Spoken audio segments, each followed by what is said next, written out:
Halo, Assalamualaikum warahmatullahi wabarakatuh. Perkenalkan, nama saya Sukmawati Sundari Siregar, SPD.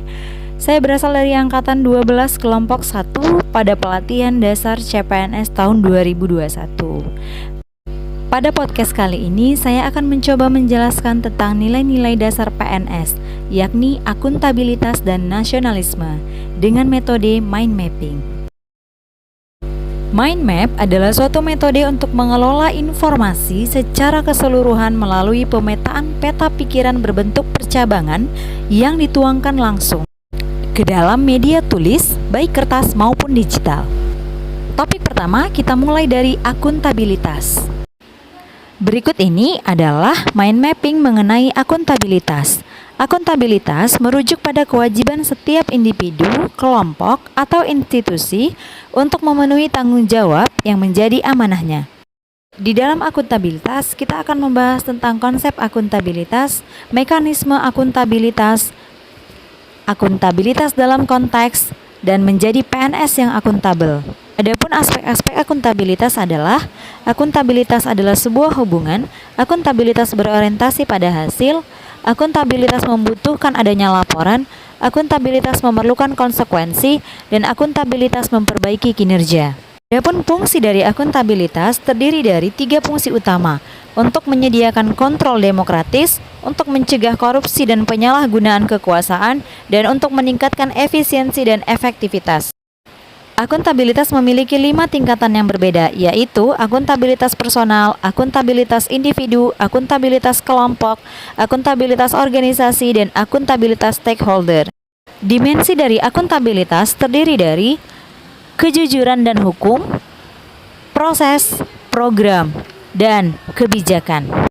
Terdapat 9 nilai-nilai dasar dari akuntabilitas. 1. Kepemimpinan, 2. Transparansi, 3. Integritas, 4. Tanggung jawab, dan yang kelima keadilan, 6. Kepercayaan, 7. Keseimbangan, 8. Kejelasan, dan yang terakhir adalah konsistensi. Ketika berbicara tentang akuntabilitas dalam konteks, maka akan ada pembahasan tentang transparansi dan akses informasi, praktek kecurangan atau fraud dan perilaku korup, penggunaan sumber daya milik negara, dan penyimpangan dan penggunaan data dan informasi pemerintah. Berkaitan dengan informasi publik terbagi dalam 2 kategori. Yang pertama, informasi yang wajib disediakan, dan yang kedua, informasi yang dikecualikan. Pada umumnya, fraud terjadi karena 3 hal yang dapat terjadi secara bersamaan, yaitu insentif atau tekanan untuk melakukan fraud, sikap atau rasionalisasi untuk membenarkan tindakan fraud. Fasilitas negara digunakan untuk mencapai tujuan organisasi dalam melayani publik. Setiap PNS harus memastikan bahwa penggunaannya diaturan sesuai dengan prosedur yang berlaku, penggunaannya dilakukan secara bertanggung jawab dan efisien, pemeliharaan fasilitas secara benar dan bertanggung jawab. Berkaitan dengan data dan informasi yang disimpan dan digunakan harus sesuai dengan prinsip sebagai berikut: relevant information, reliable information, understandable information, dan comparable information. Akuntabilitas dalam konteks juga membahas tentang konflik kepentingan yang timbul di mana tugas publik dan kepentingan pribadi bertentangan. Terdapat 2 tipe konflik kepentingan, yakni keuangan dan juga non-keuangan.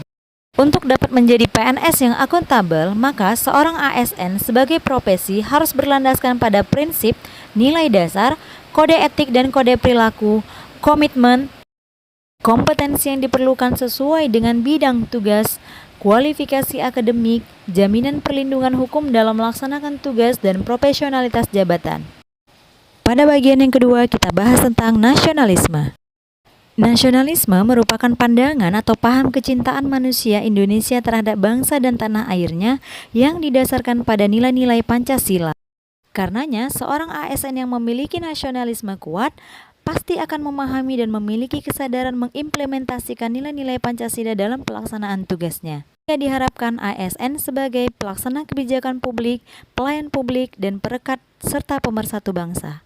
Sekian podcast saya, terima kasih.